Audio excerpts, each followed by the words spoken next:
Bolalarni xatna qilganda VIP xatna degan turi bor. Bu qanaqa xatna? Bu ma'lumot ota-onalar uchun juda foydali bo'ladi. VIP xatna deganda bolani har qanday yoshida maxsus inyeksiya orqali og'riqlantirib, ko'proq multik yoki o'yinlarga chalg'itib o'tkaziladigan xatnaga deyiladi. Bu butunlay og'riqsiz bo'ladi. Faqat kichkina yuqagina insulin shpritsda lidokain mahalliy yuboriladi. 5 daqiqadan keyin hech narsani sezmaydi bola. Bola agar juda chalg'uvchan bo'lsa, xotirjam bo'lsa, bu xatnani tavsiya qilaman. Chunki bunda butunlay og'riqsiz o'yin bilan o'tadi, yaxshi taassurotlar qoladi, bolada qo'rquv bo'lmaydi. VIP xatnani ko'proq 3 yosh, 5 yoki 7 yoshda tavsiya qilamiz. Nimaga endi toq yosh deyishingiz mumkin? 4 yoshda aksar bolalar qo'rqoqroq bo'lgani uchun ularni sedatsiya qilishga to'g'ri kelyapti.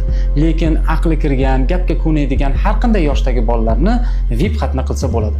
Agar siz ham farzandingizni og'riqsiz o'yin bilan, yaxshi taassurotlar bilan xatna qildirmoqchi bo'lsangiz, quyidagi raqamlarga qo'ng'iroq qilib, qabulimga yozilingizlar.